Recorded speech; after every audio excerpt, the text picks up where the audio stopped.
नमस्कार, आप देख रहे हैं न्यूज इंडिया। आपके साथ मैं हूं चारुल शर्मा। बुलेटिन की शुरुआत एक बड़ी खबर के साथ करें। बाटला हाउस एनकाउंटर से जुड़ी बड़ी खबर आपको बता दें, दिल्ली हाई कोर्ट ने बड़ा फैसला दिया है। उम्र कैद में बदली है दोषी आरएस की फांसी। आतंकी आरएस को दिल्ली हाई कोर्ट से राहत, आरएस को अब फांसी नहीं होगी। दिल्ली हाई कोर्ट ने एक बड़ा फैसला सुनाया है। आतंकी आरएस को दिल्ली हाई कोर्ट से राहत।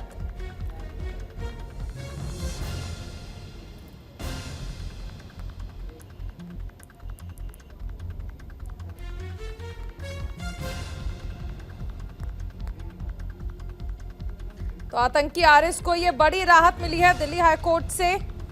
बाटला हाउस एनकाउंटर से जुड़ी ये बड़ी खबर आपको बताई जा रही है। हमारे साथ सहयोगी अली शरर जुड़ गए हैं फोन लाइन पर। अली, आतंकी आरएस को एक बड़ी राहत मिली है। देखिए, बिल्कुल इसे निश्चित तौर पर कहा जा सकता है राहत की खबर इसलिए नहीं क्योंकि इंडियन मुजाहिदीन के आतंकी आरिफ खान को साल 2021 में ही साकेत कोर्ट ने फांसी की सजा सुना दी थी। जिसके बाद से आरिफ के परिवार ने हाईकोर्ट का रुख किया और दिल्ली हाईकोर्ट ने एक राहत भरी सांस यूं दी है उस आतंकी को, क्योंकि अब उसे फांसी की सजा नहीं है। अब इसी को लेकर ये कहा जा सकता है कि आतंकी के परिवार ने जब हाईकोर्ट का रुख किया तो उसको अब फांसी की सजा से उम्र कैद में बदल दी गई है।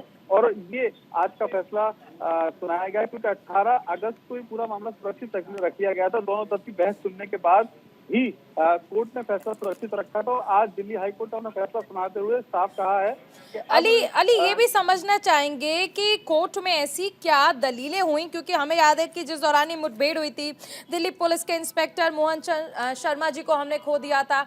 ऐसे एक आतंकी पर रहम खाया गया है। क्या दलीलें ऐसी दी गई थी आतंकी आरएस की ओर से, उनके अधिवक्ता की ओर से? देखिए, बिल्कुल इस पूरे मामले में एक लंबी बहस चली। लंबी जेल चलने के बाद तारीखों का दौर आया, फिर दोनों तरफ से पक्ष सुने गए। दिल्ली पुलिस का पक्ष न्यायालय में रखा गया, फिर उसके बाद आतंकी के जो एडवोकेट थे उनकी तरफ से अपना पक्ष आ गया। लेकिन तमाम तथ्यों को सुनने के बाद ही दिल्ली हाई कोर्ट के न्यायाधीश ने फैसला सुनाया है कि अब इस पूरे मामले में जो फांसी की सजा सुनाई गई थी साल 2021 में ही इस आतंकी को साकेत कोर्ट से, जब उसके बाद हाई कोर्ट का रुख किया गया तो अब कहीं ना कहीं उसे उम्र कैद की सजा सुनाई गई है। यानी कि अब पूरा मामला जो है बदल चुका है। हालांकि ये कहा जा रहा है दिल्ली पुलिस के वरिष्ठ अधिकारियों की तरफ से ये पुष्टि की जा रही है कि अब उन्हें सुप्रीम कोर्ट का रुख करना पड़ेगा, क्योंकि आतंकी को इसके आतंक के, क्योंकि जिस समय में पूरा मामला है एक इंस्पेक्टर की जान गई थी, बहुत चर्चित मामला रहा था बाटला हाउस एनकाउंटर मामला, तो उसी के चलते अब सुप्रीम कोर्ट का रुख। चलिए, शुक्रिया अली इस तमाम जानकारी के लिए। सीधा चलते हैं पिथौरागढ़, जहां पर प्रधानमंत्री नरेंद्र मोदी का रोड शो चल रहा है।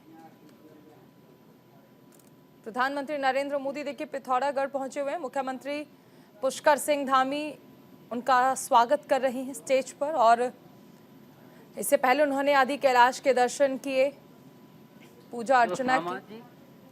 जहां पर आप नजर डालेंगे आपको लोग नजर आएंगे जो कि प्रधानमंत्री मोदी को सुनने के लिए पहुंचे हैं।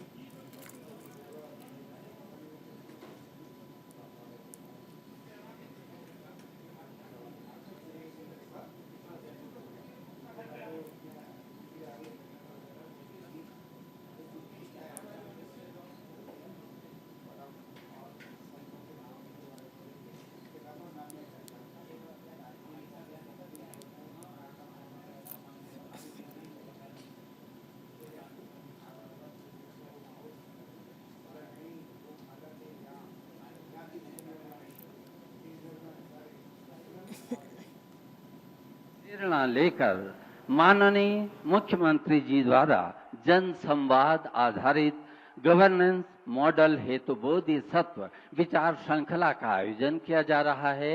इस श्रृंखला के विभिन्न सत्रों में समाज के हर तबके से हजारों लोग ऑफलाइन और ऑनलाइन रूप में प्रतिभाग करते हैं। जन संवाद से प्राप्त विचारों, सुझावों और प्रतिक्रियाओं को इस संकल्प में समाहित किया गया है। ये आपका आशीर्वाद आपको समर्पित किया जा रहा है। हम अनुरोध करते हैं माननीय मुख्यमंत्री उत्तराखंड श्री पुष्कर सिंह धामी जी से कृपया माननीय का स्वागत, अभिनंदन स्वयं और तमाम जनसमूह की ओर से करने की कृपा करेंगे।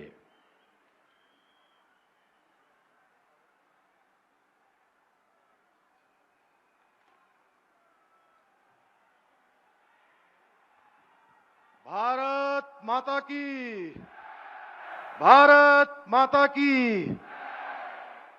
मंच पर विराजमान विश्व के सर्वाधिक लोकप्रिय नेता एवं भारतवर्ष के यशस्वी प्रधानमंत्री आदरणीय नरेंद्र मोदी जी, मंचासीन सभी अतिथिगण तथा कार्यक्रम में दूर दूर से उत्तराखंड के कोने कोनों से, सीमांत क्षेत्रों से आए हुए बड़ी संख्या में पधारे मेरे सभी भाइयों एवं बहनों, मैं आज देवभूमि उत्तराखंड के सीमांत जनपद और सीमांत जनपद में भी सीमांत पार्वती कुंड, कैलाश, छोटा कैलाश और जागेश्वर धाम और तत्पश्चात हम सब के बीच में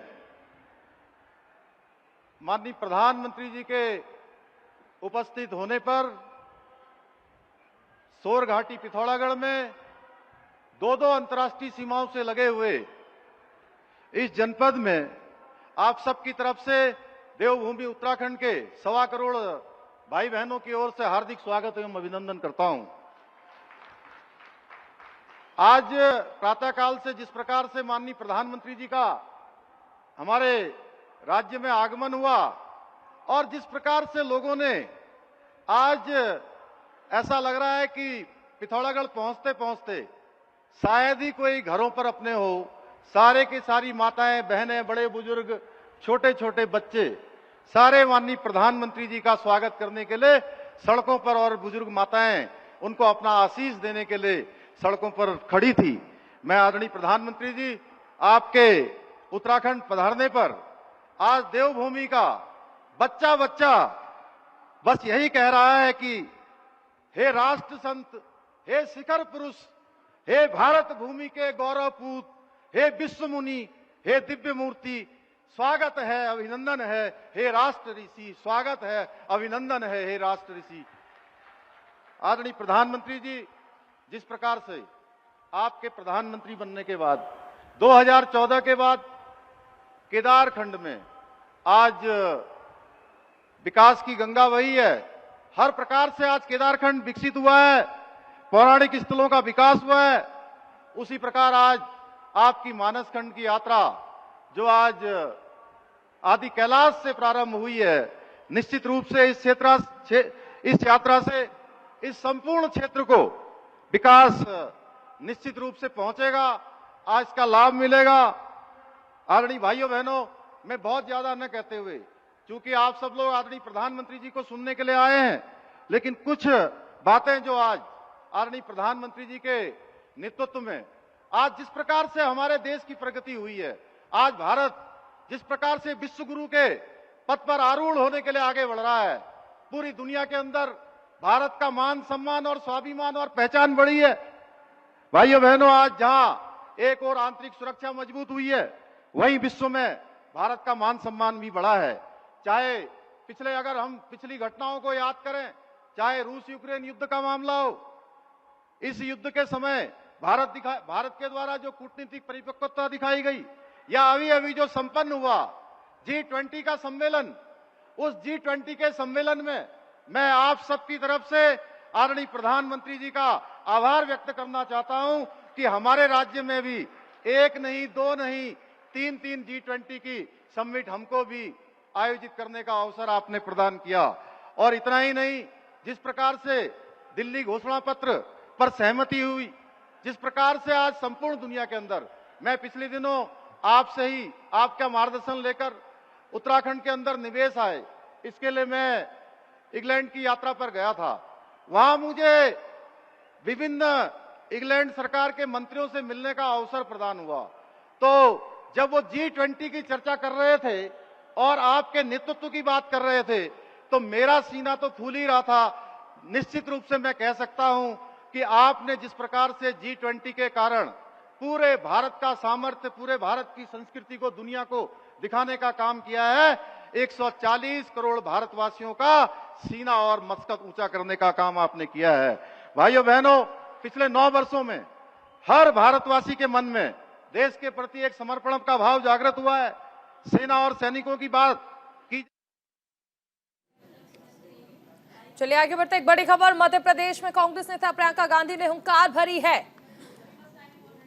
प्रियंका गांधी ने यहां पर जनसभा को संबोधित किया है। प्रियंका ने बीजेपी पर निशाना साधा है। एमपी में पलायन एक बड़ी समस्या है। सरपंचों के अधिकार में कटौती की गई है। कांग्रेस ने पंचायत व्यवस्था को मजबूत किया है। मध्य प्रदेश के मंडला में कांग्रेस महासचिव प्रियंका गांधी ने चुनावी जनसभा को संबोधित किया। प्रियंका गांधी ने प्रदेश की शिवराज सरकार पर हमला बोला। प्रियंका गांधी ने कहा कि पिछले कुछ समय में मध्य प्रदेश के अंदर पलायन एक बड़ी समस्या बन गई है। लोग रोजगार की तलाश में दूसरे राज्यों का रुख करते हैं। प्रियंका गांधी ने कहा कि प्रदेश में सरपंच के अधिकारों में कटौती की गई है, जबकि कांग्रेस ने पंचायत व्यवस्था को मजबूत किया था।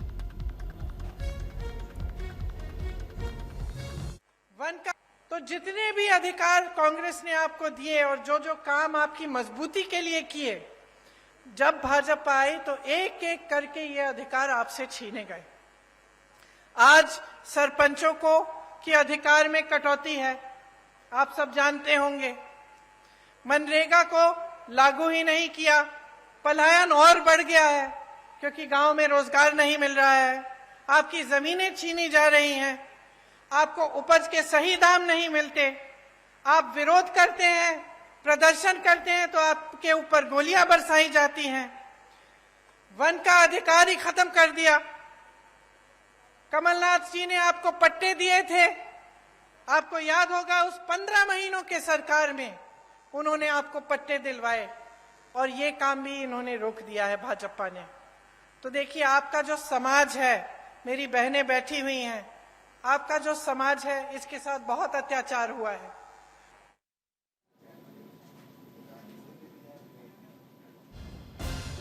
तो प्रियंका गांधी ने जमकर हमला बोला है शिवराज सरकार पर। उन्होंने कहा कि सरपंचों के अधिकार को कटौती की गई है। पंचायत व्यवस्था को कांग्रेस ने मजबूत किया था। मध्य प्रदेश में प्रियंका गांधी बरसती नजर आई हैं। विनीत श्रीवास्तव हमारे साथ जुड़ गए हैं। विनीत, चुनावी दौर है और ऐसे में देखिए प्रियंका गांधी जमकर शिवराज सरकार पर हमला बोल रही हैं। देखिए, मैं बता दूं आपको कि कांग्रेस का जो सबसे ज्यादा जोर मध्य प्रदेश पर है वो ओबीसी और आदिवासी वोटरों पर है। अगर पिछला राहुल गांधी और प्रियंका गांधी का दौरा देखें तो मध्य प्रदेश में उन इलाकों में हुआ है जहां आदिवासी बहुल वोट वाला जो इलाका है उसमें। आज मंडला में भी प्रियंका गांधी का जो दौरा है वो आदिवासी क्षेत्र में है और उसको देखते हुए आज पूरा जो भाषण है प्रियंका गांधी का वो पूरी तरीके से आदिवासी कम्युनिटी को ध्यान में रखते हुए दिया गया है। वो पैसा एक्ट लागू करने की मध्य प्रदेश में बात हो या अन्य सुविधाएं देने की बात हो या जनगणना करवाने की बात हो या आदिवासियों के लिए और सुविधाएं देने की बात हो, पूरी तरीके से प्रियंका गांधी का जो भाषण रहा है वो आदिवासी जो जनता है, आदिवासी जो वोटर्स हैं, उनको ध्यान में रखते हुए दिया गया है। और इसी को ध्यान में रखते हुए भाजपा पर मध्य प्रदेश में मंडला में जो आज की सभा आयोजित की गई है उसमें प्रियंका गांधी ने जोरदार हमला भाजपा सरकार और शिवराज सरकार पर बोला है। जी बिल्कुल। विनीत, ये भी समझना चाहेंगे कि देखिए हम देख रहे हैं कि बीजेपी ने एक अलग ही फॉर्मूला अपनाया है। मध्य प्रदेश में शुरुआत की गई थी सांसदों को उतारने की, बाद में राजस्थान में भी उसे इम्प्लीमेंट किया गया। ऐसे में ये नया फॉर्मूला जो है, क्या वो कांग्रेस के लिए चैलेंजिंग बन सकता है? देखिए, मैं आपको बता दूं कि मध्य प्रदेश में सड़क, बिजली और पानी जैसे मुद्दे हैं वो इस चुनाव में कहीं भी असरदार नहीं है। कांग्रेस के पास सबसे बड़े जो 2 मुद्दे हैं वो एक तो पहला भ्रष्टाचार का है और दूसरा मुद्दा जो है वो जनगणना का, जाति जनगणना का। पिछले बार का अगर इलेक्शन हम देखें जिसमें कांग्रेस ने मध्य प्रदेश के अंदर 15 महीने की जो सरकार बनाई थी, वो सरकार कुल मिलाकर आदिवासी वोट बैंक और ओबीसी वोट बैंक के आधार पर ही कांग्रेस बनाने में सफल रही थी। कांग्रेस को सत्ता तक पहुंचने का ये सबसे आसान तरीका लगता है। वहीं अगर बीजेपी के सांसदों को टिकट विधानसभा में उतारने की बात अगर कही जाए तो ये तय बात है कि बीजेपी ने अपने जो 7 सांसदों को मध्य प्रदेश के विधानसभा में उतारा है, उस स्ट्रोक का जवाब कांग्रेस की पहली लिस्ट जो कि 15 तारीख को आने वाली है उसके बाद ही मिल पाएगा। लेकिन कहीं ना कहीं कांग्रेस जो है वो बीजेपी को और मध्य प्रदेश की सरकार को भ्रष्टाचार और ओबीसी के मुद्दे पर जनता ओबीसी के मुद्दे पर घेर रही है। वहीं जब प्रियंका गांधी ने अपना जो आज का भाषण दिया उसमें कहा है कि 225 महीने की जो भारतीय जनता पार्टी की सरकार है उसमें 250 से ज्यादा घोटाले इस सरकार ने किए हैं। चलिए, शुक्रिया विनीत इस तमाम जानकारी के लिए। वहीं कांग्रेस महासचिव प्रियंका गांधी वाड्रा के मंडला दौरे से पहले मध्य प्रदेश के सीएम शिवराज सिंह चौहान ने कांग्रेस महासचिव से कई सवाल किए। सीएम शिवराज ने कहा कि मैं प्रियंका गांधी से सवाल पूछना चाहता हूं कि आपकी पार्टी के नेता और पूर्व मुख्यमंत्री दिग्विजय सिंह पीएफआई पर कार्रवाई का विरोध क्यों कर रहे हैं? क्या ये कांग्रेस का रुख है? क्या आप दिग्विजय के बयान से सहमत हैं?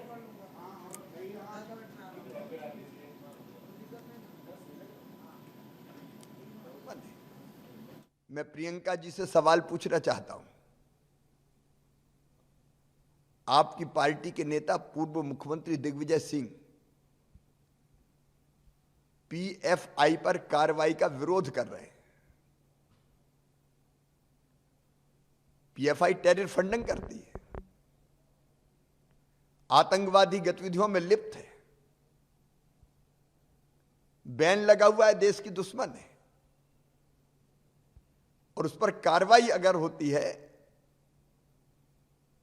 तो दिग्विजय सिंह विरोध करते हैं। क्या यही कांग्रेस का स्टैंड है? आतंकवादियों को महिमा मंडित करना, सर्जिकल स्ट्राइक का विरोध करना, पीएफआई पर कार्रवाई का विरोध करना। आप मध्य प्रदेश आ रही प्रियंका जी, जवाब देना पड़ेगा। क्या दिग्विजय के बयान से आप सहमत हैं? क्या पीएफआई पर कार्रवाई का कांग्रेस विरोध कर रही है? मध्य प्रदेश में इंदौर के केयर सीएचएल अस्पताल में भीषण आग लग गई।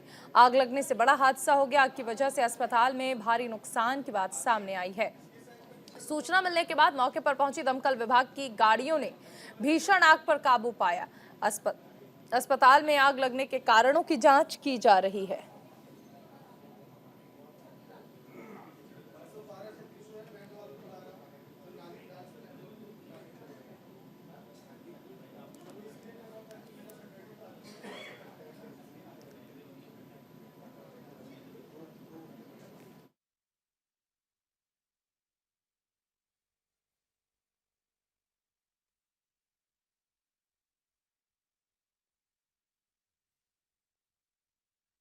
चुनाव की तारीख बदली।